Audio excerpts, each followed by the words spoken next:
Growing up, I drank the Kool-Aid of my parents' and community's beliefs. I made that belief system more important than my own needs and happiness. Looking back, I can't fault anyone for that, not even quote-unquote God. I now have clarity in decisions and choices I make. I'm fully engaged in finding joy in my life, in my own way, without the influence and construct of others. This is an uplifting discussion from there to now. Hi, everyone! Ow, ow, ow! Just kidding. Was that 130?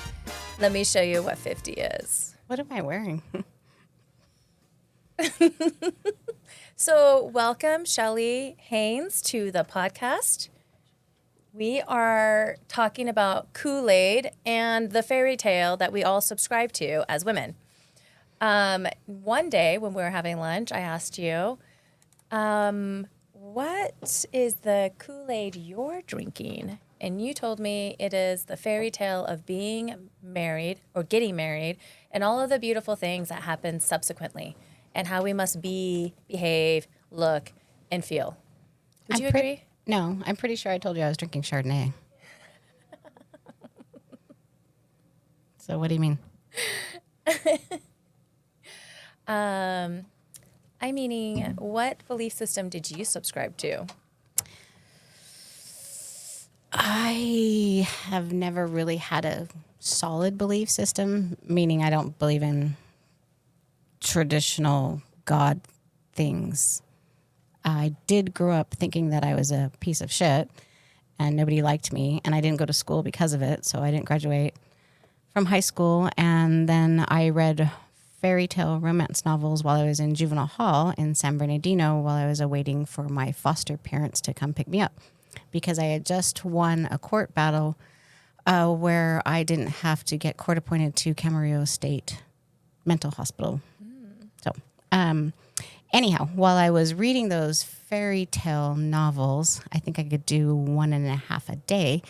I thought if I had auburn hair and big boobies and green eyes, that I would meet the man of my dreams and everything would be perfect. So I don't have red hair. I don't have green eyes, and only one of my boobs is big. So I've had to try to improvise and be as cute as possible. And I did learn how to sew and cook, and I'm pretty smart. And I thought I could catch a really well-to-do man with those attributes, and we could live happily ever after. How did that go for you? It went okay for about 4 months. And then I got pregnant. Oh, man. Yeah, I know. But how long were you guys together before you got married? About 3 months. Seriously? Yeah.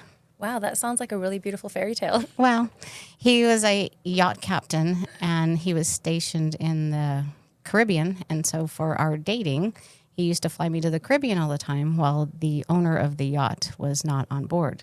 So I kind of fell in love with that whole, we're going to be doing this all the time. Uh-huh. Yeah. Yeah, that does sound really lovely and blissful, for sure. It was. And we had sex on the beach, and we drank champagne, and he was uncircumcised. It was awesome. That's really great. Is that one of your dreams of yours? To be uncircumcised? To be with a man that's uncircumcised? Oh, no. It doesn't matter when it's hard. I know. That's why I was just really curious about. I just thought I'd throw that in there.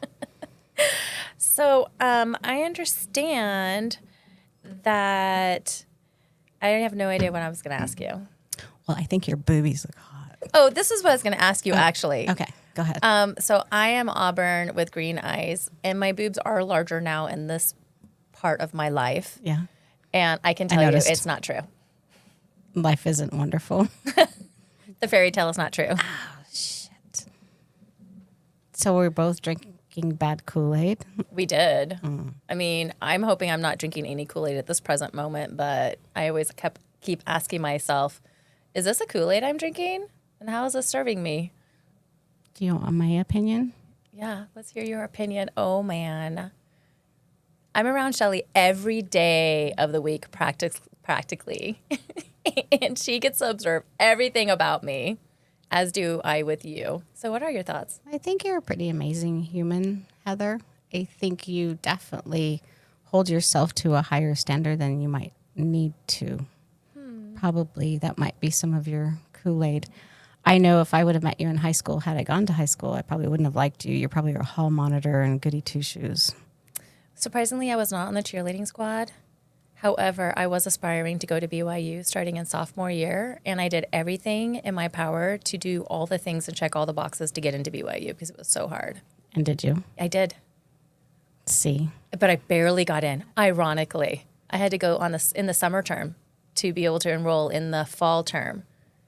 So, yes, I was. So you were drinking some serious Kool-Aid. Hardcore. But I think that was part of me was very authentic for sure, but I think I was the oldest child and striving to appease my parents and to help them because my mom was always sick, so I was always babysitting and watching the kids, my brothers, and I just always wanted to be that helpmeet for them, and I saw them as my best friends. And that was really an authentic and real experience, but I think that I could see what they expected from me, and then I put those expectations even higher for myself. Yeah, that wasn't fun. Yeah, that doesn't sound like fun. Well, hey, thanks for having me on board. Yeah, well, hey, that was really great. So I really enjoyed this show so much, like a lot. Like totally. So, are you from the Valley? Well, literally, I'm not. Thank you for listening to the I Drink the Kool-Aid podcast. Join us next time. If you'd like to participate in this discussion, get a hold of us at idrinkthekooladpodcast@gmail.com. Now let me ask you, what flavor of Kool-Aid are you drinking?